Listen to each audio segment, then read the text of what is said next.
الشیطان الرجیم بسم اللہ الرحمن الرحیم نحمد و نصلی علی رسول الکریم وعلی آلہ وصحبہ اجمعین رب اشرح لی صدری ویسر لی امری واحلل عقدۃ من لسانی یفقہوا قولی واجعل لی وزیرا من اہلی آمین یا رب العالمین سبحانک لا علم لنا الا ما علمتنا انک انت العلیم الحکیم۔ انشاءاللہ آج آیت نمبر 229 سورہ بقرہ آیت نمبر 229 سے شروع کریں گے۔ 229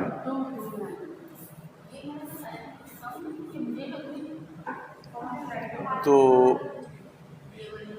اللہ تعالیٰ فرماتا ہے الطلاق مرتان کہ طلاق دو مرتبہ ہے، یعنی کہ اس کی جو علماء نے تشریح کی ہے یا کچھ علماء نے یہ فرمایا کہ طلاق دو ہی مرتبہ ہے، تیسری مرتبہ نہیں دینی چاہیے اور ایک قسم کی بات، لیکن یہ ہے کہ اس کا جو موسٹلی جو زیادہ علماء نے بتایا وہ یہ ہے کہ دو مرتبہ طلاق دے کر رجوع کر لینے کا حق ہے۔ تیسری مرتبہ اگر طلاق دے دی تو پھر انسان رجوع نہیں کر سکتا۔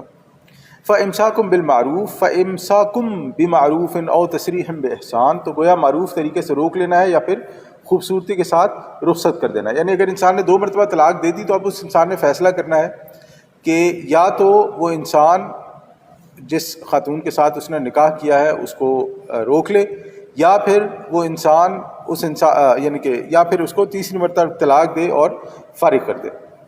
اب یہاں پر ایک اور مسئلہ ہمارے یہاں بڑا ہوتا ہے کہ لوگ دو بار طلاق دینے کے بعد یا طلاق دے یعنی کہ دو مرتبہ طلاق دینے کے بعد یا جو طلاق ہو رہی ہے تو اس کے بیچ کے درمیان خواتین کو تنگ کرنے کے لیے کرتے ہیں، تو اللہ تعالیٰ اس کے لیے منع کر رہا ہے کہ ایسا نہیں کرنا آپ نے۔ اگر طلاق کا معاملہ چل رہا ہے، اگر آپ نے طلاق دینی ہے تو طلاق دے دو، روکنا ہے تو روک لو، بیچ والا معاملہ اچھا نہیں ہے۔ وَلَا يَحِلُّ لَكُمْ أَن تَأْخُذُوا مِمَّا آتَيْتُمُوهُنَّ شَيْئًا، اور تمہارے لیے یہ جائز نہیں ہے کہ تم نے انہیں جو کچھ دیا ہے اس میں سے کچھ واپس لے لو۔ یعنی انسان جب طلاق دے رہا ہے تو جو مہر دیا تھا اب اس میں سے کچھ واپس نہیں لے سکتے۔ ہاں اگر عورت خود طلاق مانگے تو اس میں سے کچھ مہر اسے چھوڑنا پڑ سکتا ہے۔ آیت کی جیسے سورہ نساء آیت نمبر 20 میں ہے کہ اللہ تعالیٰ فرماتا ہے کہ گویا اگرچہ تم نے جو ہے وہ ڈھیر ہی دے دیا وہ سونے کا، لیکن عورت سے کچھ بھی واپس نہیں لے سکتے۔ اچھا یہ جب ہم آیات پڑھ رہے ہیں نا تو اس میں ہم ایک اور چیز بھی دیکھیں گے کہ یہ آیات پڑھتے ہوئے ہمیں ایسا محسوس ہوگا کہ اللہ تعالیٰ جو ہے وہ عورتوں کی پروٹیکشن کے لیے ساری بات کر رہا ہے، کیونکہ اسلام میں جو ہے یہ شادی والا معاملہ اور یہ والے معاملات جو ہے اس میں مرد کو ایک جو ہے نا اتھارٹی ذرا زیادہ اللہ تعالیٰ نے رکھی ہے، تو اس لیے اب جب اللہ تعالیٰ یہ احکامات دے رہا ہے تو اب ان احکامات میں ایسا لگ رہا ہے گویا یہ جو صنف مخالف ہے عورت جو ہے اس کو پوری طرح پروٹیکشن دینے کی کوشش کی جا رہی ہے۔ پھر اس کے بعد اللہ تعالیٰ فرماتا ہے الا، ہاں سوائے اس کے ان یخاف الا یقیم حدود اللہ، اس کے کہ دونوں کو اندیشہ ہو کہ وہ اللہ تعالیٰ کی حدود کو قائم نہیں رکھیں گے۔ یعنی یہ کہ استثنائی صورت بیان ہو رہی ہے کہ اگر مرد کو یہ لگتا ہے کہ وہ حدود قائم نہیں رکھ سکتا یا عورت کو یہ لگتا ہے کہ وہ حدود قائم نہیں رکھ سکتی یا اور بھی کوئی وجہ ہوتی ہے جس کی وجہ سے دونوں میں نباہ نہیں ہو سکتا، بلکہ علماء تو یہاں تک بیان کرتے ہیں کہ اگر ایسی بھی وجہ ہے کہ ایک عورت اپنے شوہر کو دیکھتی ہے اور اسے کراہت آتی ہے، یعنی کہ وہ اچھا نہیں لگتا، اسے کوئی ایسا معاملہ ہے جو اچھا نہیں ہے، تو یہ بھی اس عورت کے لیے جو ہے نا اس کی وجہ سے بھی وہ عورت جو ہے وہ خلا کے لیے دائر کر سکتی ہے۔ اب یہاں پہ سوال کیا ہے کہ کیوں ایسا کیا ہے، لیکن ہمیں یہ سوچنا چاہیے کہ اگر ایک عورت اپنا حقوق زوجیت ادا نہیں کر سکتی تو وہ کسی برائی میں پڑ جائے گی، کیونکہ ہمیں صرف یہی نہیں دیکھنا چاہیے کہ وہ 40-50 سال کی عمر میں طلاق ہوتی ہے، ینگ بھی ہوتی ہیں عورتیں۔ تو یہ سارے معاملات جو ہے نا اللہ تعالیٰ نے ایسے رکھے ہیں کہ اگر جہاں پر اس چیز کا خدشہ ہو کہ جو اللہ تعالیٰ کی حدود ہیں ان کو پامال کیا جائے گا، یہ اللہ تعالیٰ نے جن چیزوں سے منع کیا ہے انسان ان چیزوں میں ملوث ہو سکتا ہے، تو پھر انسان جو ہے اپنے آپ کو اس رشتے سے علیحدہ کرے۔ فَإِنْ خِفْتُمْ، اور اگر تمہیں اندیشہ ہو اللہ یقیمہ حدود اللہ کہ دونوں حدود الہی پر قائم نہیں رہ سکتے، فلا جناح علیہما تو اس میں دونوں جو فریقین ہیں ان پر کوئی گناہ نہیں ہے، افتدت بہ جو عورت فدیے میں دے دے۔ یعنی عورت کے لیے بات ہو رہی ہے کہ اگر عورت فدیے میں کچھ دے کر اپنی جان چھڑانا چاہتی ہے تو اس میں دونوں پر کوئی گناہ نہیں ہوگا۔ مثلا شادی ہوئی ہے اور ایک مہر مقرر ہو گیا 2 3 4 5 10 لاکھ جتنا بھی، تو اس میں سے عورت اگر خلا لے رہی ہے تو اس میں سے وہ آدھا واپس کر سکتی ہے یا اور جتنا چاہے واپس کر کے اس انسان سے اپنی جان چھڑا سکتی ہے۔ اس کے بعد اللہ تعالیٰ میں نے جان چھڑانے کی بات کی ہے یا اور بھی اس کے لیے وہ کچھ بھی استعمال کیا جاتا ہے۔ میں یہاں پر ایک اور چیز کی طرف توجہ دلانا چاہوں گا۔ ہمارے یہاں ایک اور بہت بڑا مسئلہ ہے، وہ یہ ہے کہ ہمارے ایک بار شادی ہو جائے تو کہتے ہیں بس اب طلاق نہیں ہو سکتی۔ خاص طور پہ بیٹی والے جو ہے نا وہ اس معاملے میں بڑے سخت ہوتے ہیں کہ اب ایک بار شادی ہو گئی ہے تو وہ کہتے ہیں کہ اب جو ہے نا اب مرو گی تو واپس ہمارے گھر آنا، اس سے پہلے جو ہے نا سوچنا بھی نہیں. تو یہ معاملہ جو ہے نا یہ اچھا نہیں ہے، ایسا ہمیں نہیں سوچنا چاہیے. ہمیں یہ دیکھنا چاہیے کہ ایک انسان کی زندگی جو ہے نا وہ اجیرن ہو جائے. یعنی آپ نے ایک بچی کی ہے، اس کی آپ نے شادی کر دی، اپنی طرف سے آپ نے شادی کر لی. اب آپ دیکھ رہے ہیں کہ زندگی تباہ ہو رہی ہے، لڑکے کی زندگی خراب ہو رہی ہے، یا اگر لڑکے کی ہے تو لڑکی کی زندگی خراب ہو رہی ہے، معاملات صحیح نہیں چل رہے ہیں. آپ نے ساری زندگی اپنے بچوں کو صرف اس لیے ٹارچر دینا ہے کہ ہمارے گھر میں طلاق نہیں ہونی چاہیے. یہ بہت سیریس معاملہ ہے. اللہ تعالیٰ کے یہاں جو ہے نا یہ بڑا سیریس معاملہ ہے، اس کی بڑی سخت پوچھ ہوگی. اور اگر اس معاملے کے دوران بچے بھی پیدا ہو جائیں تو پھر تو ہمارے یہاں وہ ہمارے کہتا ہے وہ بچے ہوں گے تو خود ہی ٹھیک ہو جائے گا، ذمہ داری پڑے گی تو خود ہی ٹھیک ہو جائے گا. لیکن پھر ہم دیکھتے ہیں کہ وہ بچے بھی سارے رشتہ دار ہی مل کے پالتے ہیں. وہ جن کے بچے ہوتے ہیں انہیں جو ہے نا وہ پھر کوئی فرق نہیں پڑتا. تو یہ معاملات نا اسی لیے اللہ تعالیٰ شروع میں یہ ساری باتیں کہہ رہے ہیں کہ جب آپ ایک رشتے میں آ رہے ہیں تو اس رشتے سے نکلنے کا بھی ایک طریقہ اللہ تعالیٰ نے رکھا ہے. گو کہ یہ اللہ تعالیٰ کے نزدیک جائز، جو اللہ تعالیٰ کے جو شریعت کے جائز احکامات ہیں اس میں سب سے ناپسندیدہ حکم یہی ہے کہ طلاق ہو. لیکن ہے اگر کوئی انسان ایسے معاملات میں پھنس گیا ہے، میاں بیوی ایسے معاملات میں پھنس گئے ہیں کہ معاملہ نہیں چل سکتا، تو اللہ کے بندو آپ لوگ اچھے طریقے سے علیحدہ ہو جاؤ، بجائے یہ کہ ان دونوں کی وجہ سے خاندانوں میں بھی نفرتیں پیدا ہوں، عداوتیں پیدا ہوں، اور اگر بچوں والا معاملہ ہو جائے تو بچوں کی زندگی بھی خراب ہو. پھر اللہ تعالیٰ فرماتا ہے تلک حدود اللہ، یہ اللہ تعالیٰ کی حدود ہیں، فلا تعتدوها، ان سے تجاوز بھی مت کرو. جب ہم لوگ روزے کے احکامات پڑھے تھے وہاں اللہ تعالیٰ نے فرمایا تھا فلا تقربوها، ان کے نزدیک مت جاؤ. یہاں پہ اللہ تعالیٰ فرما رہے ہیں ولا تعتدوها، یعنی ان سے تجاوز مت کرو. اس کی وجہ یہ ہے کہ یہ جو معاملات ہوتے ہیں ان میں انسان جذباتی ہو جاتا ہے، غصے میں آ جاتا ہے، نفرت پیدا ہو سکتی ہے، بدلہ لینے کا جذبہ پیدا ہو سکتا ہے. تو اللہ تعالیٰ ان ساری چیزوں سے منع جو ہے نا وہ کر رہا ہے. اللہ تعالیٰ ان ساری چیزوں کو ایک طرف کہہ رہے کہ اللہ تعالیٰ کی یہ حدود ہیں، آپ نے ان کے اندر رہتے ہوئے کرنا ہے جو بھی کرنا ہے، آپ نے ان سے باہر نہیں جانا. ورنہ ہوتا یہ ہے جیسے پہلے بھی کہا کہ اللہ تعالیٰ جیسی یہ بات کرتا ہے تو ساتھ ہی پھر اللہ تعالیٰ تقوی کا بھی حکم دیتا ہے جو آگے بھی آئے گا، کہ جب ان چیزوں کا خیال یہ سوچتے ہوئے نہ رکھا جائے کہ یہ میرے رب کا حکم ہے، تو پھر انسان غلط کاموں میں پڑنا شروع ہو جاتا ہے. پھر عورت ہو یا مرد ہو، پھر وہ کہا ٹھیک ہے میری بات نہیں مانتے، اب میں ایسے جیسے ہمارے کہتے ہیں ایسے کر کے اب میں تو بتاتا ہوں میں کیا کر سکتا ہوں یا میں کیا کر سکتی ہوں. تو یہ معاملات بڑی ہی غلط چیزوں کی طرف چلے جاتے ہیں. پھر اللہ تعالیٰ فرماتا ہے وَمَن يَتَعَدَّ حُدُودَ اللَّهِ، جو اللہ تعالیٰ کی حدود سے تجاوز کرتے ہیں فَأُولَٰئِكَ هُمُ الظَّالِمُونَ، تو وہی ظالم لوگ.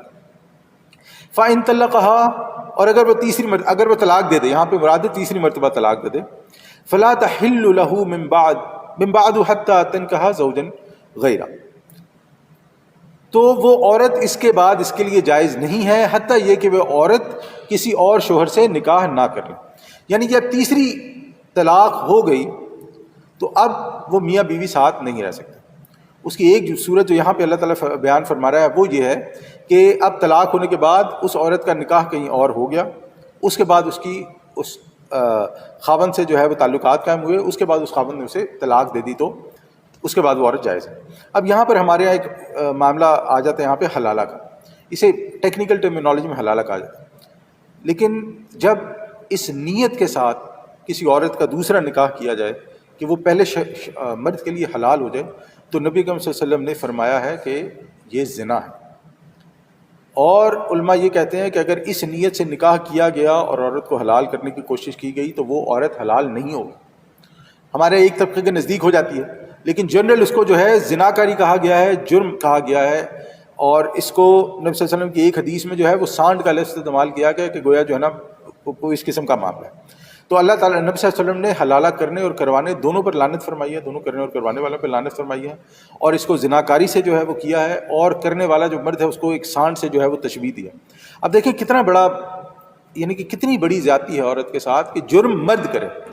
مرد غصے میں آ کے کہے کہ میں تمہیں طلاق دیتا ہوں، مرد غصے میں آ کے جو ہے وہ فضول قسم کی حرکتیں کرے اور خمیازہ اس کو عورت کو بھگتنا پڑے. اب حلالے میں مرد کا تو کچھ نہیں گیا نا، وہ بیچاری عورت ہے نا جس کی ذلیل ہوئی، جس کو ذلت اٹھانی پڑی. یہاں پہ جو ہے وہ بہرحال اس پہ جتنی بھی بات وہ کی جائے کم ہے، اللہ تعالیٰ جو ہے معاف فرمائے. تو اس کے بعد اللہ تعالیٰ فرماتا ہے فَإِن طَلَّقَهَا، پس اگر وہ اس کو طلاق دے دے، یعنی دوسرے شوہر سے بھی اس کی نہیں بنی. تو اس میں علماء یہ فرماتے ہیں کہ جب اس کی دوسری شادی ہو گئی اور اگر اس کے بعد اس کا ہسبینڈ مر جاتا ہے یا اس کا شوہر اپنی مرضی سے جو ہے وہ عورت چھوڑ دیتا ہے یا کیسے حالات بنتے ہیں کہ وہ دونوں ساتھ نہیں رہ سکتے، تو اس کے بعد اس عورت کو دوسری شادی کرنے کی اجازت ہوگی۔ اس سے یہ سمجھ میں آئی کہ حلالہ کی غرض سے کیا گیا نکاح اللہ تعالیٰ کے پاس مقبول نہیں ہے، اس کو زناکاری سمجھا جائے گا، اور حلالہ کیے گئے نکاح سے عورت حلال نہیں ہو۔ فلا جناح علیہما ان یتراجعا، تو اگر یہ والا معاملہ ہو جائے کہ عورت اپنے طلاق کے بعد کسی اور سے شادی کر لیتی ہے اور اس شادی کی نہیں چلتی ان کی، اور پھر ان کا جو ہے وہ علیحدگی ہو جاتی ہے، اور اس کے بعد اگر عورت کرنا چاہے تو پھر اللہ تعالیٰ فرماتا ہے فلا جناح علیہما، تو پھر اب ان دونوں پر کوئی گناہ نہیں ہے، ان یتراجعا، کہ وہ دونوں آپس میں مراجعت کر لیں، یعنی آپس میں دوبارہ سے نکاح کر لیں۔ ان ظن ان یقیم حدود اللہ، اگر ان کو یہ یقین ہو کہ وہ اللہ کے حدود کی پاسداری کر سکیں گے، یعنی کہ دوبارہ نکاح کرنے میں بھی یہ چیز ہونی چاہیے کہ ہم لوگ جو کر رہے ہیں اس کا مقصد پھر سے دوبارہ لڑائی جھگڑا نہ ہو، بلکہ اب عورت کو بھی سمجھ آ گئی ہو کہ میرا وہاں پر بھی اگر نکاح میں نے کیا تھا اور وہاں پر بھی معاملہ نہیں چلا تو شاید میری طرف سے کوئی زیادتی تھی، اور مرد کو بھی یہ سمجھ آ جائے کہ چلیں اگر وہ عورت کہہ رہی ہے کہ میں دوبارہ نکاح کر لیتی ہوں، معاملات جو ہیں وہ بہتری کی طرف چلے جائیں۔ تو اللہ تعالیٰ فرما رہا ہے ان ظن ان یقیم حدود اللہ، اگر ان کو یہ یقین ہو کہ وہ اللہ کے حدود کی پاسداری کر سکیں گے یعنی ازدواجی زندگی میں، تو پھر انہیں نکاح کرتے ہوئے ان باتوں کو مد نظر رکھنا ہے۔ وَتِلْكَ حدود اللہ، یہ اللہ تعالیٰ کی مقرر کردہ حدود ہیں، یبینھا لقوم یعلمون، جن کو واضح کر رہا ہے اللہ تعالیٰ ان لوگوں کے لیے جو علم حاصل کرنا چاہتے ہیں۔ اچھا، یعلمون کا ترجمہ ہے ویسے جو جانتے ہیں، لیکن یہاں پر دونوں طریقے سے علماء نے ترجمہ کیا ہے، میں کئی ترجمے دیکھ رہا تھا۔ ایک ترجمہ یہ بھی کیا ہے کہ جو علم رکھتے ہیں، جو جاننا چاہتے ہیں، اور ایک ترجمہ یہ بھی کیا ہے جو علم کے طالب ہیں۔ اس کے بعد اللہ تعالیٰ فرماتا ہے وَإِذَا طَلَّقْتُمُ النِّسَاءَ، اور جب تم اپنی بیویوں کو طلاق دے دو، فَبَلَغْنَ أَجَلَهُنَّ، اور وہ اپنی عدت پوری کر لیں، اس کے بعد فَأَمْسِكُوهُنَّ بِمَعْرُوفٍ، تو گویا ان کو تو یا تو معروف طریقے سے انہیں روک لو، اور سرحوہن بالمعروف، یا اچھے انداز سے معروف انداز سے ان کو جانے دو، یعنی کہ تنگ نہیں کرنا۔ جیسے میں نے پہلے بھی شروع میں بات کی تھی، ایک بار پھر اس کو ریپیٹ کر دوں کہ اللہ تعالیٰ جب ہماری سوسائٹی کے نارمز بیان کرتا ہے، اسلامی سوسائٹی کے اللہ تعالیٰ اصول بیان کرتا ہے، تو اس میں اللہ تعالیٰ اس بات کا خاص خیال رکھ رہا ہے، یا ان احکامات میں اس بات کا خاص خیال ہے کہ عورتوں کے ساتھ زیادتی نہ ہو، اور اسی لیے اللہ تعالیٰ بار بار کہہ رہا ہے کہ جو ہے نا نقصان نہیں دو، حد سے تجاوز مت کرو۔ آگے بات بھی آئے گی کہ اللہ تعالیٰ کا تقوی اختیار کرو، اللہ تعالیٰ کی حدود ہیں فلا تعتدوها، ان کو تجاوز مت کرو، ورنہ بل آگے بات کرتے ہیں وَمَن يَفْعَلْ ذَلِكَ، تو جو بھی کوئی بھی یہ کام کرے گا فقط ظَلَمَ نَفْسَهُ، تو وہ اپنی ہی جان پر ظلم ڈھائے گا۔ دیکھیں دنیا میں تو انسان کے ساتھ جو ہوتا ہے وہ ہوتا ہے، یعنی کہ ہمیں اس چیز کو سمجھنا چاہیے، یہ ہمارے لیے بات سمجھنے کی بہت ضروری ہے۔ انسان یہ سمجھتا ہے کہ اگر انسان اللہ تعالیٰ کی حدود سے تجاوز کر جائے گا تو یہاں پہ کیا پکڑ ہوگی، یعنی کہ میں اگر اپنی بیوی کے ساتھ زیادتی کروں یا میری بیوی میرے ساتھ زیادتی کرے، دونوں صورتوں میں یعنی کہ ہمیں کون پوچھنے والا ہے؟ دیکھا جائے تو ہمارے گھر کا معاملہ ہے، اندر کا معاملہ ہے، دروازے بند ہیں، باہر والوں کو کیا پتہ کیا ہو رہا ہے۔ تو ہمیں یہ نہیں سوچنا چاہیے کہ اگر آج میں اپنے پارٹنر کے ساتھ، اپنی بیوی کے ساتھ یا بیوی ہسبینڈ کے ساتھ زیادتی کر رہی ہے تو یہ اللہ تعالیٰ کے پاس ایسے ہی چلا جائے گا، اس کا کچھ نہیں ہوگا۔ اور آپ لوگ تو بلکہ آپ لوگوں نے دیکھا ہوگا، آپ لوگوں کے پاس بھی ہوگا کہ یہ چیز 2 4 5 10 20 سال بعد آ کے انسان کے سامنے کھڑی ہو جاتی ہے جو اس نے 20 سال پہلے کیا ہوتا ہے، 25 سال پہلے کیا ہوتا ہے۔ اگر اس عورت یا مرد کی صورت میں نہیں تو اس کے بچوں کی صورت میں وہ چیز آ کے کھڑی ہو جاتی ہے، اور بچے ساتھ دلاتے ہیں کہ ابا جی ہمیں نہ سکھاؤ، ہم نے دیکھا ہے تمہاری ماں کے ساتھ کیا کرتے تھے، یا وہ ماں کو کہتے ہیں کہ آپ ہمیں مت سکھاؤ، ہم نے اپنی بیویوں کو کیسے رکھ رہے ہیں، ہم نے دیکھا ہے آپ نے ہمارے ابا جی کے ساتھ کیا کیا۔ اور یہ کوئی جو ہے نا الف لیلوی داستانیں نہیں، اگر ہم اپنے ارد گرد نظر ڈالیں تو یہ ساری چیزیں مل جائیں گی کہ وہ لوگ جو اللہ تعالیٰ کی حدود کا خیال نہیں رکھتے ہیں، یا تھے کہنا چاہیے، رکھتے تھے، اور اس کے بعد جب ان پر وقت آیا تو پھر ان پر جو ہے وہ جسے اللہ تعالیٰ کہہ رہے ہیں کہ اپنی جانوں پر ظلم مت کرو، تو پھر ہم دیکھتے ہیں کہ وہ کیسا ظلم ہوتا ہے ان کے ساتھ۔ پھر آگے اللہ تعالیٰ فرماتا ہے وَلَا تَتَّخِذُوا آیَاتِ اللَّهِ هُزُوًا، اللہ تعالیٰ کی آیات کا مذاق نہ بناؤ۔ اللہ اکبر، یعنی جو ہماری شریعت ہے ہمیں یہ نہیں سوچنا چاہیے، جیسے میں نے پہلے کہا کہ ہمیں یہ نہیں سوچنا چاہیے کہ اس سے کچھ نہیں ہوگا، اللہ تعالیٰ کا تقوی اختیار کرنا چاہیے، ہمیں اس بات کا خوف ہونا چاہیے، ہمارے دل جو ہے اس چیز سے خالی نہیں ہونے چاہیے کہ یہ اللہ تعالیٰ کی شریعت ہے، یہ اللہ تعالیٰ نے ہماری بھلائی کے لیے اتاری، یہ جو اللہ تعالیٰ کے احکامات ہیں یہ میری اور آپ کی، صرف میری اور آپ کی بھلائی کے لیے نہیں ہے، بلکہ جو ہم لوگ جس معاشرے میں رہ رہے ہیں اس معاشرے میں جو ہمارے آگے بچے ہوں گے، ہمارے جو رشتہ دار ہیں، یہ سب ان کی بھلائی کے لیے ہے۔ وَاذْكُرُوا نِعْمَتَ اللَّهِ عَلَيْكُمْ، اور یاد کرو اللہ تعالیٰ کے جو انعامات تم پر ہوئے ہیں، وَمَا أَنزَلَ عَلَيْكُمْ مِنَ الْكِتَابِ وَالْحِكْمَةِ، اور جو اس نے نازل فرمائی تم پر اپنی کتاب اور حکمت، کتاب سے مراد یہاں پر شریعت ہے، یعظکم بہ، تو اس کے ذریعے سے تمہیں نصیحت کر رہا ہے، اللہ تعالیٰ تمہیں نصیحت کر رہا ہے، واتقوا اللہ، صفا کی بات، اللہ تعالیٰ کا تقوی اختیار کرو، واعلموا، اور جان لو، ان اللہ بکل شیء علیم، اللہ تعالیٰ کو ہر چیز کا حقیقی علم ہے۔ یہاں پر بیسیکلی اگر ہم اس کو ایک اس میں کریں تو جو طلاق کے معاملات ہیں اللہ تعالیٰ نے بڑے کھول کے اس میں بیان کر دیا، اس میں آگے ٹیکنیکلٹیز ہیں، ہم لوگ اس میں نہیں جا رہے ہیں۔ تو طلاق کا معاملہ ہماری سوسائٹی کا ایک بہت بڑا پرابلم ہے آج کی سوسائٹی میں، کیونکہ لوگ اس کو مذاق بنا لیتے ہیں، اور ہم دیکھتے ہیں کہ خاص طور پہ جب یہ معاملات عدالت میں جاتے ہیں اور پھر ان کو لٹکایا جاتا ہے، مرد کو عورت یا عورت کو مرد جو ہے اس کی وجہ سے تکلیف کرتی ہے، پھر بچوں کے نام پہ جو ہے مسائل پیدا ہوتے ہیں، تو اللہ تعالیٰ نے اس کا جو ہے نا ایک بڑی خوبصورت بات اللہ تعالیٰ نے کی کہ دیکھو واتقوا اللہ، اللہ تعالیٰ کا تقوی اختیار کرو، اور واعلموا، اور یہ جان لو، ان اللہ، کہ بے شک اللہ تعالیٰ بکل شیء علیم، ہر چیز کا حقیقی علم رکھنے والا ہے۔ آگے اللہ تعالیٰ کیا فرماتا ہے، وَإِذَا طَلَّقْتُمُ النِّسَاءَ، اور جب تم اپنی عورتوں کو طلاق دے دو، فَبَلَغْنَ أَجَلَهُنَّ، اور وہ اپنی عدت پوری کر لیں، فَلَا تَعْضُلُوهُنَّ، تو آڑے مت آؤ کس چیز کے، أَن يَنكِحْنَ أَزْوَاجَهُنَّ، کہ وہ عورتیں پھر نکاح کر لیں، اذا تراضوا بینہم بالمعروف، اپنے سابق ازواج سے جبکہ وہ آپس میں رضامند ہوں بھلے طریقے پر۔ یعنی کہ اللہ تعالیٰ یہاں پہ فرما رہا ہے کہ جب تم اپنی عورتوں کو طلاق دے دو اور ان کی عدت بھی پوری ہو گئی اور وہ آزاد ہو گئی، وہ جہاں کہیں بھی کرنا چاہتی ہے، نکاح کرنا چاہتی ہے، تو اب عورت، وہ مرد جو ہے، اس کی بلا وجہ کی غیرت نہیں جاگنی چاہیے۔ ہمارے یہاں یہ بھی بڑا مسئلہ ہوتا ہے۔ دوسرا پرابلم کیا ہوتا ہے، دوسرا پرابلم ہمارے یہاں یہ ہوتا ہے کہ اگر کسی عورت کے ساتھ یہ زیادتی ہو گئی، ظلم ہو گیا، دیکھیں پھر میں بار بار کہہ رہا ہوں کہ اللہ تعالیٰ بار بار عورتوں کے بارے میں بیان کر رہا ہے۔ دوسرا ہمارے یہاں بڑا کیا ہوتا ہے کہ ہمارے یہاں سوسائٹی اسے جینے نہیں دیتی، پتہ نہیں کیسی عورت ہوگی، پتہ نہیں کیا کرتی ہوگی، پہلے اس کی نہیں بنی ہے، پھر یہ نکاح کرنے چلی ہے، فلانا ڈھمانا بلا بلا بلا۔ تو اللہ تعالیٰ فرما رہا ہے کہ ایسا نہیں ہونا چاہیے۔ جب 3 طلاقیں ہو گئیں، میاں بیوی کا رشتہ ٹوٹ گیا، اب وہ دوبارہ کہیں اور نکاح کرنا چاہ رہی ہے، تو اس کو آپ نہیں روک سکتے۔ البتہ یہاں پر ایک چیز کی طرف ہم توجہ کریں گے کہ اگر 2 طلاقیں دینے کے بعد مرد عورت سے رجوع کرنا چاہتا ہے تو عورت انکار نہیں کر سکتی، پھر یہ عورت جو ہے اس کو منع نہیں کر سکتی۔ ہاں اگر عورت خلا لینا چاہتی ہے تو وہ ایک علیحدہ چیز، اس کا دروازہ کھلا ہے کہ عورت کہتے نہیں میں نے نہیں آنا، وہ پھر عورت خلا کے لیے دائر کرے۔ لیکن طلاق کی عدت کے دوران، 2 طلاقوں کی عدت کے دوران اگر مرد رجوع کرنا چاہے تو عورت کو واپس آنا ہوگا۔ اس کے بعد اللہ تعالیٰ فرماتا ہے ذَلِكَ يُوعَظُ بِهِ مَنْ كَانَ مِنْكُمْ يُؤْمِنُ بِاللَّهِ وَالْيَوْمِ الْآخِرِ، تو یہ وہ چیز ہے جس کی نصیحت کی جا رہی ہے تم میں سے اس کو جو واقعتاً ایمان رکھتا ہو اللہ اور یوم آخر۔ اب دیکھیے جتنے معاملات ہیں نا، یہ سارے معاملات تقوی پر بیس کرتے ہیں، یہ سارے معاملات اس چیز پر بیس کرتے ہیں کہ میرا اللہ تعالیٰ پر ایمان کتنا ہے اور مجھے اس چیز کا کتنا شعور حاصل ہے کہ میں یہاں پر جو کر رہا ہوں مجھے اس کا اللہ تعالیٰ کے یہاں جواب دینا ہوگا۔ اگر اللہ تعالیٰ کے، اور خاص طور پہ جو ہمارے معاشرے کے احکامات ہیں، اگر ان پر عمل کرتے ہوئے ہمارے دلوں سے یا ہمارے ذہن سے یہ بات نکل جائے گی نا کہ میری اکاؤنٹیبلٹی بھی ہے، تو ہمارا ایمان اس چیز پر جو ہے نا کمزور پڑنا شروع ہو جائے۔ تو یہاں پہ اللہ تعالیٰ نے کیا فرمایا کہ ذالک یوعظ، یعنی یوعظ واعظ، نصیحت ہے یہ۔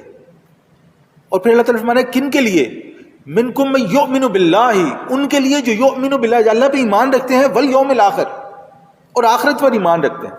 یعنی کہ جس کے پاس ایمان نہیں ہے، جس کے پاس اکاؤنٹیبلٹی نہیں ہے، تو یہ جتنے احکامات بیان ہوئے ہیں یہ گویا بھینس کے آگے بین بجا، یہ گویا ایسی ہے کہ آپ ایک شخص کو پوری بات بتا دیں اور اس کے بعد وہ کہے کہ وہ جو ہمارے یہاں مثال دی جاتی ہے لیلا مجنوں کے، پھر کچھ اچھا لیلا مرد تھی کہ عورت تھا۔ تو اللہ تعالیٰ فرماتا ہے یہ ساری چیزیں ان کے لیے ہیں جو اللہ پر، اس کے اور آخرت پر ایمان رکھتے ہیں۔ ذالکم ازکا لکم، یہ تمہارے لیے زیادہ پاک ہے، وَأَطْہَرُ، زیادہ بہتر ہے، ازکا تزکیہ سے، ذالکم ازکا لکم وَأَطْہَرُ، یہی طریقہ تمہارے لیے زیادہ پاک اور زیادہ بہتر ہے، زیادہ عمدہ ہے۔ واللہ یعلم، اللہ تعالیٰ جانتا ہے، وانتم لا تعلمون، اور تم نہیں جانتے ہو۔ انسان عقل کل نہیں ہے۔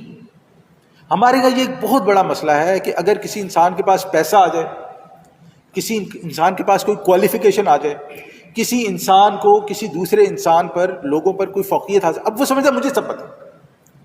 آپ اسے کچھ بتانے کی کوشش کریں گے تو وہ آگے سے آپ کے ساتھ جو ہے نا وہ بحث و مباحثہ شروع کر دیں. آپ اسے یہ بتانے کی کوشش کریں گے کہ اللہ کی حدود ہیں یہ قرآن، اب وہ آگے سے یہ بتانا یعنی کوشش کرے گا کہ مجھے تم سے زیادہ پتہ ہے. تو اسی لیے اللہ تعالیٰ فرماتا ہے کہ اللہ تعالیٰ جانتا ہے، تم نہیں جانتے ہو. جو شریعت کے احکامات ہیں، جو معاشرے کے احکامات ہیں، جو اللہ تعالیٰ نے کھول کھول کر بیان کر دیے ہیں. اس سے پہلے والی کلاس میں ہم نے دیکھا تھا کہ اللہ تعالیٰ نے عورتوں کے جو خاص دن ہیں ان تک کے بارے میں ذکر کر دیا.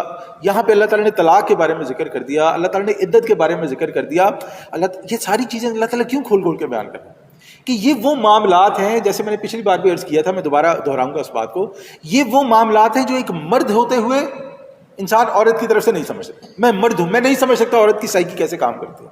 میں اس کو پڑھ سکتا ہوں، اپنی عقل کی حد تک سمجھ سکتا ہوں، لیکن ایک عورت پر کیا گزرتی ہے ایک مرد نہیں جان سکتا. اسی طرح ایک مرد کس پرابلم سے گزرتا ہے شادی کے دوران یا اس کے اپنے مسائل کے دوران، یا ان معاشرتی میں ایک مرد کے مسائل سے گزر سکتا ہے. ایک مرد کو کیا مسائل ہو سکتے ہیں، اس کی سائیکی کس طرح کام کر سکتے ہیں، یہ ہر عورت نہیں سمجھ سکتی، کیونکہ وہ عورت ہے اور کیونکہ یہ مرد. تو یہ علم اللہ تعالیٰ کے پاس ہے. ہم اللہ تعالیٰ کی مخلوق ہیں، ہم اللہ تعالیٰ کے بنائے ہوئے بندے ہیں.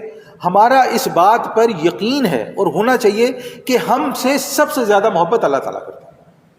اس دنیا میں ہماری ظاہر بات ہے والدین کرتے ہیں، لیکن ہمارے والدین سے بھی زیادہ ہم سے محبت اللہ تعالیٰ کرتا ہے.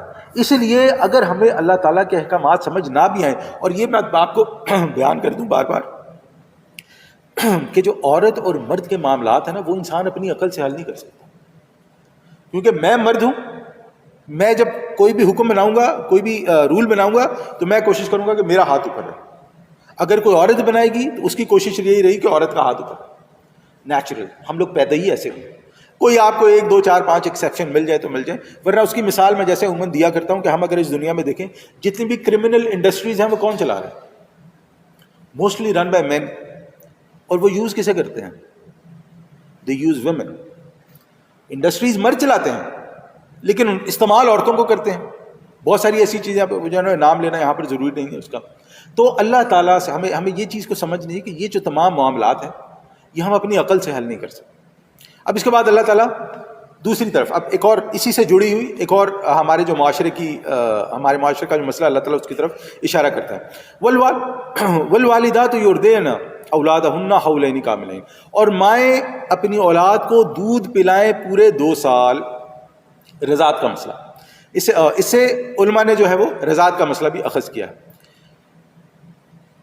لمن اراد ان یتم الرضاعہ، اس شخص کے لیے جو مدت رضاعت پوری کروانا چاہتا ہو، یعنی کہ بچوں کو دودھ پلانے کا معاملہ 2 سال کا ہے زیادہ سے زیادہ. اگر کوئی سے کم کرنا چاہے تو آگے اس کے احکامات ہیں. پہلی چیز. دوسری چیز، اس سے ایک جو علماء مسئلہ اخذ کرتے ہیں رضاعت کا، ہمارے رضائی بہن بھائی ہوتے ہیں کہ ماں کا دودھ پیا تھا، اس کی اپنی جو بھی تفاصیل ہوتی ہیں، ہم تفصیل میں نہیں جا رہے. تو اس میں پھر علماء نے یہ مسئلہ اخذ کیا کہ وہ 2 سال تک ہے. اگر 2 سال کے بعد ہوگا تو پھر رضاعت ثابت نہیں ہوگی. 2 سال کے اندر اندر یہ معاملہ ہوا ہے تو پھر رضاعت کا معاملہ ہوگا. تو اگر طلاق دینے کے بعد عورت یہ چاہتا ہے کہ اس کی جو بچے کی ماں ہے وہ اس کو دودھ پلائے، تو عورت اس ذمہ داری سے انکار نہیں کرے گی، الا یہ کہ کوئی مجبوری ہو، عورت بیمار ہے یا کوئی اور مسئلہ ہے تو وہ ایک علیحدہ معاملہ ہے. لیکن اب یہاں پر اللہ تعالیٰ نے پہلے عورت کو تحفظ دینے کے لیے احکامات بیان فرمائے، اب یہاں پر جو بچہ پیدا ہو رہا ہے اس کے تحفظ کے لیے اللہ تعالیٰ احکامات بیان فرمائے. وَعَلَى الْمَوْلُودِ لَهُ رِزْقُهُنَّ وَكِسْوَتُهُنَّ بِالْمَعْرُوفِ، اور بچے والے کے ذمے ہے بچوں کی ماؤں کا کھانا اور کپڑا دستور کے مطابق. پھر دیکھیں یہاں پہ عورت نے دودھ پلانا ہے، عورت کے تحفظ کا خیال رکھنا ہے کہ آپ نے جس نے بھی اپنے بچے کو دودھ پلانا ہے، جسے ہم نان نفقہ کہتے ہیں، تو کیونکہ قانوناً اولاد شوہر کی ہے تو یہ شوہر پر حق ہے کہ وہ اپنی بیوی کو جو اس کے نارم ہے، جو سوسائٹی کی نارم ہے، جس کی جو جتنی اس کی اوقات ہے اس کے مطابق وہ اس عورت کو نان نفقہ دے گا. اس کے ساتھ خادماؤں والا یا نوکروں والا سلوک نہیں کیا جا سکتا. لا تکلف نفسا الا وسعها، لا تکلف نفس، سنیے لا تکلف نفس آ رہا ہے نفسا ہونا بر لا تکلف نفس الا وسعها، کسی پر ذمہ داری نہیں ڈالی جاتی مگر اس کی وسعت کے مطابق. اللہ تعالیٰ کسی پہ زیادتی نہیں کرتا. لا تضار والدۃ بولدها، نہ تو تکلیف پہنچائی جائے کسی والدہ کو اس کے بچے کی وجہ سے. ولا مولود له بولده، اور نہ اس کو جس کا وہ بچہ ہے یعنی باپ کو اس کے بچے کی وجہ سے. یعنی یہاں پہ بھی اللہ تعالیٰ انصاف کا حکم دے رہا ہے کہ دونوں کے ساتھ انصاف والا معاملہ کیا جائے. وَعَلَى الْوَارِثِ مِثْلُ ذَلِكَ. اللہ اکبر. دیکھیں کتنی خوبصورت بات کی اللہ تعالیٰ نے. اور وارث پر بھی اسی طرح کی ذمہ داری ہے. اللہ اکبر. دیکھیں بات کس کی ہو رہی ہے؟ بات ہو رہی ہے ماں باپ کی، بات ہو رہی ہے بچے کی، بات ہو رہی ہے طلاق کی. اب اگر یہ ساری چیزیں میس اپ ہو جاتی ہیں پھر کیا ہو رہا ہے؟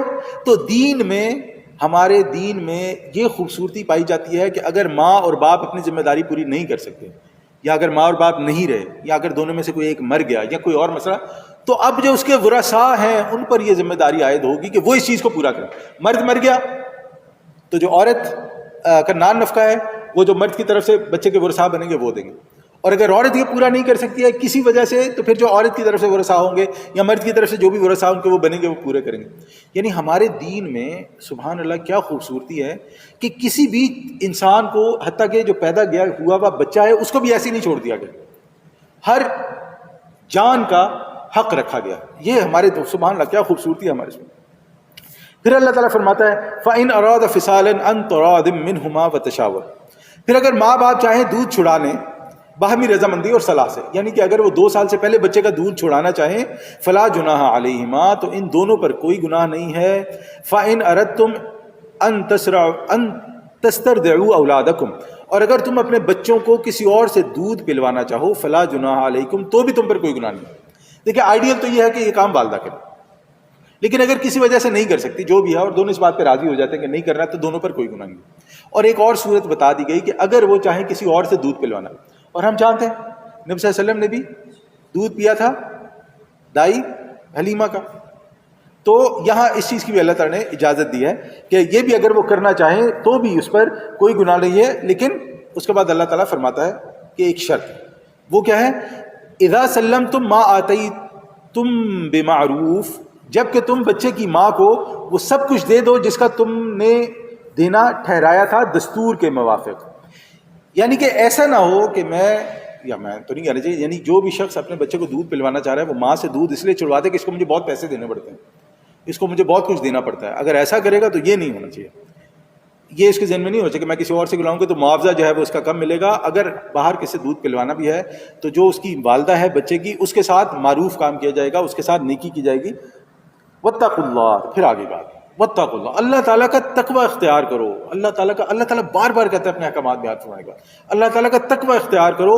وَاعْلَمُوا، اور یہ جان لو، ان اللہ بما تعملون بصیر، جو کچھ تم کر رہے ہو اللہ تعالیٰ اسے دیکھ رہا ہے. ان اللہ بما تعملون، جو بھی تم کر رہے ہو بے شک اللہ تعالیٰ بصیر اسے دیکھ رہا ہے. والذین یتوفون منکم ویذرون ازواجا، اور جو تم میں سے وفات پا جائیں اور بیویاں چھوڑ دیں. دیکھیں پھر ایک اور خاتون کو پروٹیکٹ کرنے کے لیے کہ پہلے تو طلاق کا معاملہ ہو گیا، بچے کا معاملہ، اور اگر ہسبینڈ مر جائے تو پھر کیا ہوگا؟ یتربصن بانفسہن 4 اشہر وعشرا، تو وہ عورتیں روکے رکھیں اپنے آپ کو 4 ماہ اور 10 دن. اس سے پہلے عدت بیان ہوئی تھی اگر کوئی طلاق دیتا ہے تو طلاق کی عدت جو ہے وہ 3 مینسٹرل سائیکل، 3 جو ہے وہ حیض بیان کیے گئے آیت نمبر 2 to 8 میں جو ہم نے پڑھی تھی. اب یہاں پہ جو بیوہ عورتیں ہیں جن کے ہسبینڈ مر جائے ان کی عدت بیان کی جا رہی ہے 4 مہینے 10 دن، وہ اپنے آپ کو شادی سے روکے رکھیں. فَإِذَا بَلَغْنَ أَجَلَهُنَّ، پس جب وہ اپنی مدت تک پہنچ جائیں یعنی اپنی عدت کو گزار لیں. فَلَا جُنَاحَ عَلَيْكُمْ فِي مَا فَعَلْنَ فِي أَنفُسِهِنَّ بِالْمَعْرُوفِ، تو تم پر کوئی گناہ نہیں ہے اس معاملے میں جو کچھ وہ اپنے بارے میں دستور کے مطابق کریں. یعنی کہ وہ مناسب سمجھے، جہاں مناسب سمجھے وہ خواتین نکاح کر سکتے ہیں. اب یہاں پہ اگر ہم ایک چیز کو دیکھیں نا تو اسلام اس چیز کو انکریج کرتا ہے کہ اسلامی معاشرے میں کوئی بھی عورت یا مرد بغیر شادی کے نہ رہے. اسی لیے کھول کے احکامات بیان کر رہے ہیں. اسلام گویا اس چیز کو انکریج کرتا ہے خاص طور پہ خواتین کے معاملے میں کہ اگر وہ بیوہ ہو جائیں، اگر وہ مطلقہ ہوں یعنی ان کی طلاق ہو جائے یا کوئی اور معاملہ ہو جائے، عورت اکیلی نہ رہے. معاشرے میں ایک اسلامی معاشرے میں عورت کو اکیلا نہیں رہنا چاہیے، جلد از جلد اس کا جو ہے وہ کسی نہ کسی مرد کے ساتھ نکاح ہو جانا چاہیے. اس کی ظاہری بات ہے بہت ساری وجہ ہیں، لیکن اس کی جو ایک سب سے بنیادی وجہ ہے نا وہ ہمیں سمجھنی چاہیے، جس معاملے میں ہمارے یہاں بڑا ظلم ہوتا ہے عورتوں کے ساتھ. وہ بنیادی وجہ ہماری یہ سمجھنی چاہیے کہ اللہ تعالیٰ نے کسی کو بھی ایک رہنے کے لیے نہیں بنایا. اللہ تعالیٰ نے مرد کو یا عورت کو اکیلا رہنے کے لیے نہیں بنایا. اللہ تعالیٰ نے ہمیشہ جب بھی بات کی ہے جوڑی کی بات کی. حضرت آدم کو بنایا تو حضرت حوا کو ساتھ بنانا پڑا. بنانا نہیں پڑا، ان کے بنایا اللہ تعالیٰ نے، ضرورت ہے حضرت آدم کی. تو اسی لیے ہمیں اس چیز کو دیکھنا چاہیے. دیکھیں ہمارے نا عموماً ایک اور بات کی جاتی ہے، ہمارے کہتے ہیں جی وہ کچھ دے دلا دو، عورت جو ہے نا وہ اگر رہتی ہے تو اس کا خرچہ لگا دو اس کا. لیکن ہم خود سوچیں، یہاں پہ خواتین بھی بیٹھی ہیں، ہم خود سوچیں کیا آپ کے پارٹنر کا نعم البدل پیسے ہو سکتے ہیں؟ وہ چاہے مرد ہو یا چاہے عورت ہو، وہ کبھی بھی نہیں ہو سکتے. یعنی انسان کو اگر یعنی وہ جو متعلقہ عورت ہے یا وہ ہے، آپ اسے جو ہے نا سونے کا گھر بنا دیں اور اس کی تمام جو ہے وہ ضرورتیں اس میں پوری کر دیں، تو وہ سونے کا گھر ہوگا نا، وہ اس کے لیے سونے کا پنجرا ہوگا. کیونکہ جو اطمینان سکون اللہ تعالیٰ نے میاں اور بیوی کے درمیان میں رکھا ہے وہ اور کسی چیز کے بیچ میں نہیں. کیونکہ اگر واقعی سونے کے گھر ہونے سے اور سونے کے انبار ہونے سے سکون میسر آتا ہے تو یہ جو بڑے بڑے لوگ ڈپریشن میں آ کے خودکشیاں کرتے ہیں اور اپنے آپ کو لٹکا لیتے ہیں، مار دیتے ہیں، یہ کبھی بھی نہ ہوتا. تو وہ سکون جو اللہ تعالیٰ نے میاں اور بیوی کے رشتے میں رکھا ہے وہ اور جو ہے نا وہ انسان اکیلے رہ کے نہیں حاصل کر سکتا.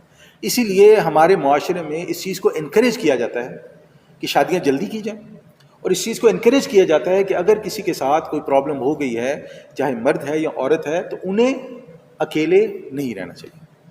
تو یہاں پر بات ہو رہی ہے کہ پھر جب وہ نکاح کرنا چاہیں تو انہیں روکنا نہیں چاہیے، انہیں تان و تشنی نہیں، انہیں تانے نہیں دینے چاہیے، اسے صبر نہیں ہوتا ہے، اب اللہ تعالیٰ نے کر دیا تو رکتی کیوں نہیں ہو، اب وہ کر دو اور یہ ہو جائے اور وہ ہو جائے. واللہ بما تعملون خبیر، اللہ تعالیٰ جانتا ہے جو کچھ بھی تم کر رہے ہو، خبیر، اللہ تعالیٰ سے باخبر ہے. ولا جناح، دیکھیں اللہ تعالیٰ بار بار کہہ رہے ہیں ولا جناح علیکم، ولا جناح علیکم، یعنی تم پہ کوئی گناہ نہیں ہے، تم پہ کوئی گناہ نہیں ہے. وہ عورتوں کے لیے تھا، اب اللہ تعالیٰ کیا فرما رہا ہے مردوں کی طرف سے، ولا جناح علیکم فیما عرضتم بہ من خطبۃ النساء او اکننتم فی انفسکم، اور تم پر کوئی نکاح نہیں ہے مردوں کو اس میں کہ کنائے اور اشارے میں ظاہر کر دو ان عورتوں سے پیغام نکاح، یا پوشیدہ رکھو اپنے دلوں میں. جب عورت عدت سے گزر رہی ہے تو مرد اسے نکاح کا پیغام نہیں پہنچا سکتا. البتہ اشارے کنائے میں بات جو ہے وہ بتائی جا سکتی ہے، دلچسپی ظاہر کی جا سکتی ہے، لیکن پیغام کے لیے عدت کے ختم ہونے کا یا گزرنے کا انتظار کیا جائے گا. عالم اللہ، اللہ تعالیٰ جانتا ہے، انکم ستذکرونہن، کہ تم عورتوں سے اس کا ذکر کرو گے. اچھا اب ہمارے یہاں اس چیز کو تھوڑا سا معیوب سمجھا جاتا ہے، لیکن عرب میں ایسا نہیں ہے. خاص طور پہ جہاں نبی سمجھتے وہاں پر اس چیز کا نہیں تھا. وہاں پر جو ہے نا جیسے میں نے پہلے بھی کہا نا کہ وہاں پر اس چیز کو کوئی برائی نہیں سمجھا جاتا ہے کہ اگر جو ہے نا نکاح عورت کا جو ہے نا وہ طلاق کے بعد یا جو ہے نا عدت کے بعد یا اس کے جو ہے نا بیوہ ہونے کے بعد کیا جائے. تو اللہ تعالیٰ فرما رہے ہیں کہ اگر کسی کے دل میں ایسی کوئی چیز آتی ہے کہ وہ کسی مطلقہ عورت سے یا کسی بیوہ عورت سے نکاح کرنا چاہتا ہے تو یہ کوئی گناہ نہیں ہے، بلکہ یہ قانون فطرت ہے. لیکن اللہ تعالیٰ اس کا ایک طریقہ وضع کر رہا ہے کہ آپ نے عدت کے دوران اس کو نکاح کا پیغام نہیں دینا. لیکن لا تواعدوہن سرا، چھپ کر بھی اسے عورت کا نکاح کا وعدہ نہیں کرنا. دین میں چھپ کر جو ہمارے کہتے ہیں نا انہوں نے خفیہ نکاح کیا ہوا ہے، دین میں خفیہ نکاح نہیں ہوتا ہے. دین میں یا نکاح ہوتا ہے یا نکاح نہیں ہوتا ہے. کیونکہ جب نکاح کی شرط یہ رکھی گئی ہے کہ آپ کے 3 گواہ ہوں گے، نکاح کی شرط یہ رکھی گئی ہے کہ اس کے بعد آپ نے جو ہے نکاح کے بعد جب اس کو رکھا گیا ہے کیا اسے کہتے ہیں جو مرد کرتا ہے ولیمہ کرتا ہے، جب یہ تمام چیزیں رکھی گئی ہیں تو اس میں خفیہ کوئی چیز رہتی نہیں. اس کے بعد اللہ تعالیٰ فرماتا ہے الا ان تقولوا قولا معروفا، ہاں سوائے اس کے کہ کوئی بات کہہ دو معروف طریقے سے، یعنی یہ عدت کے دوران جس سے انہیں اشارہ مل جائے. ولا تعزموا عقدۃ النکاح، اور نکاح کی گرہ مت باندھو حتیٰ یہاں تک کہ یبلغ الکتاب اجلہ، قانون شریعت اپنی مدت کو پہنچ جائے، یعنی عدت پوری ہو جائے. وعلم، اور جان لو، ان اللہ یعلم، اللہ تعالیٰ جانتا ہے، ما فی انفسکم، جو تمہارے دلوں پر ہے، فاحذروہ، پس اس سے ڈرتے رہو. بار بار اللہ تعالیٰ کہتا ہے کہ ڈرتے رہو، بار بار اللہ تعالیٰ کے حدود کہ یہ مت سوچو کہ میں کچھ بھی کر سکتا ہوں. یہ اللہ تعالیٰ پتہ ہے آپ نے دیکھا ہوگا کہ بار بار جب اللہ تعالیٰ کہتا ہے نا تو یہ عورتوں کے معاملے میں نہیں کہتا اللہ تعالیٰ. بار بار اللہ تعالیٰ اس کی توجہ دلاتا ہے مردوں کی طرف سے، کیونکہ جو مرد کے اندر یہ چیز بڑی جو ہے نا وہ عورت کے معاملے میں مرد کے اندر یہ چیز بڑی پاورفل اور اسٹرانگ ہوتی ہے. وہ کہتے ہیں کہ بس میں مرد ہوں، میں جو چاہوں کر سکتا ہوں، میں جو ہے نا وہ چاہے باہر منہ کالا کروں، میں چاہے جو ہے نا وہ اندر منہ کالا کروں، میں چاہے اپنی بیوی کے ساتھ زیادتی کروں، میں مرد ہوں، میں کچھ بھی کر سکتا ہوں. تو اللہ تعالیٰ بار بار کہہ رہے کہ دیکھو ایسا نہیں کرنا ہے. جان لو کہ اللہ تعالیٰ جانتا ہے، جان لو تمہارے دل میں کیا ہے اللہ تعالیٰ کو پتہ ہے. اللہ تعالیٰ سے ڈرتے رہو، اس کی پکڑ سے بچو. وَعْلَمُوا، پھر اللہ فرماتا ہے اور جان لو، ان اللہ غفور علیم، اللہ تعالیٰ بخشنے والا ہے، غفور ہے، حلیم ہے، بردبار ہے. بخشنے والا ہے یعنی اگر غلطی ہو گئی کوئی گناہ ہو گیا تو اللہ تعالیٰ سے توبہ کرو، استغفار کرو، اللہ تعالیٰ معاف کرنے والا ہے.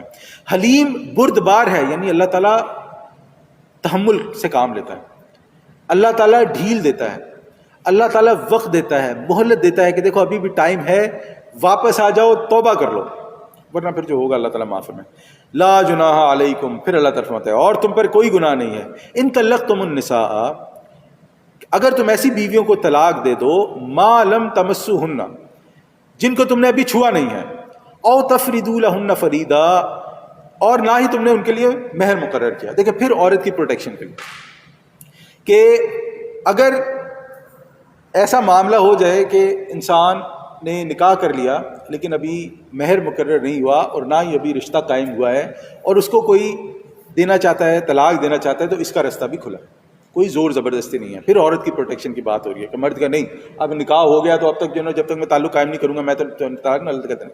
ایسا کچھ نہیں ہے، آپ اسے پہلے طلاق دے سکتے ہیں. وَمَتِّعُهُنَّ، ان کو کچھ خرچ دے دو، مہر نہیں ہے یہ ایک اچھائی کی اللہ تعالیٰ ایک ترغیب دے رہا ہے کہ اب وہ نکاح ہوا ہے اس عورت کا، خاص طور پہ عورت کی ایک سائیکی ہوتی ہے، مرد کی اور عورت کی سائیکی مختلف ہوتی ہے، تو اللہ تعالیٰ فرما رہا ہے کہ ان کو کچھ نہ کچھ دنیاوی مال و متاع دے کر ان کو فارغ کر دو. علی الموسع قدرہ، اپنی حیثیت، صاحب وسعت پر اپنی حیثیت کے مطابق ہے، وعلی المقترۃ قدرہ، اور تنگ دست پر اپنی حیثیت کے مطابق. یعنی ہمارے معاشرے میں ایک بڑا مسئلہ یہ ہے کہ جب خدا نہ خواستہ طلاق ہو جاتی ہے تو اتنے برے طریقے سے اس معاملے کو ڈیل کیا جاتا ہے کہ وہ گویا عورت کے لیے گالی بن جاتی ہے. اس سے ایسے ہوتا ہے کہ گویا جو ہے وہ دونوں مرد اور عورت کے بیچ میں کوئی دشمنی پیدا ہو گئی ہے، دونوں خاندانوں کے بیچ میں دشمنی پیدا ہو گئی ہے، اور اس کے بعد ساری زندگی ایک دوسرے سے بات ہو گیا، وہ کہتے ہیں ہم ایک دوسرے کے گھر کا پانی بھی نہیں پیئیں گے. تو اللہ تعالیٰ فرما رہا ہے کہ دیکھیں ایسا نہیں کیا جائے، یہ جو ہے نا یہ اچھی بات نہیں. اگر ہو گیا ہے تو وہ معاملہ ہو گیا ہے، اللہ تعالیٰ نے اس کے احکامات بیان کر دیے ہیں، اور اس معاملے میں پھر اللہ تعالیٰ فرما رہا ہے کہ اگر ہو گیا ہے تو اس کو کوئی نہ کوئی خرچہ دے دو، متاع بالمعروف، جو خرچ کے قاعدے کے موافق ہو. یعنی ایسا نہیں، ہمیں ذہن میں یہ نہیں رکھنا چاہیے کہ میں نے کی تھی اب یعنی کہ تو طلاق دے رہے، چلو جو بھی خیر خیرات ہے صدقہ سے جو ہے نا وہ دے کے فارغ کر دو. ایسی بات نہیں ہونی چاہیے، بلکہ انداز بھلا ہونا چاہیے. اس کے بعد اللہ تعالیٰ فرماتا ہے حق علی المحسنین، یہ حق ہے محسنین پر. اللہ اکبر. پہلے بات ہوگی کہ اس کا حق مہر نہیں ہے، جو اسے دیا جا رہا ہے وہ حق مہر نہیں. تو اس کا مطلب جو انسان نیکی کر رہا ہے، یہ اللہ تعالیٰ اس کی طرف کہہ رہا ہے کہ یہ محسنین ہے، یہ نیکی کرنے والے لوگ ہیں، تو یہ ان لوگوں پر حق ہے. ایک ذمہ داری سمجھ لی جائے جو نیکی کرنے والے ہیں. وَإِن طَلَّقْتُمُوهُنَّ، اور اگر تم عورتوں کو طلاق دو، مِن قَبْلِ أَن تَمَسُّوهُنَّ، اس سے پہلے کہ تم نے ان کو ہاتھ لگایا ہو، وَقَدْ فَرَضْتُمْ، نہیں ان کو ہاتھ لگانے سے پہلے، ہاں بالکل، اگر تم نے طلاق دو اس سے پہلے کہ تم نے ان کو ہاتھ لگایا ہو، وَقَدْ فَرَضْتُمْ لَهُنَّ فَرِيضَةً، اور تم ٹھہرا چکے تھے ان کے لیے ایک متعین مہر.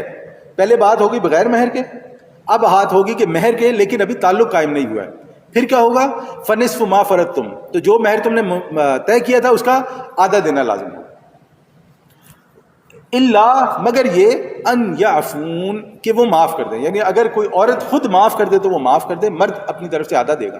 یا اگر عورت اس میں کوئی تخفیف بھی کر سکتی ہے، یعنی آدھے کے بجائے وہ کہے کہ مجھے 1/4 دے دیں، یعنی اور کوئی صورت اختیار کریں.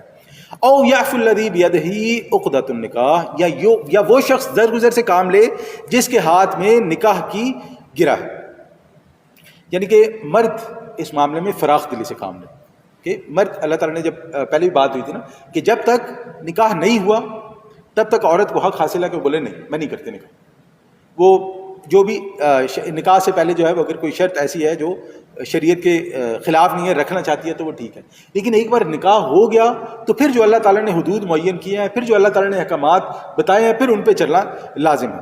تو یہاں پہ اللہ تعالیٰ فرما رہا ہے کہ پھر اب یہاں پہ کیونکہ مرد کے ہاتھ میں ہے نکاح کی گرہ، یعنی اس کو توڑنا یا جوڑے رکھنا، تو مرد اگر چاہے درگزر سے کام لے اور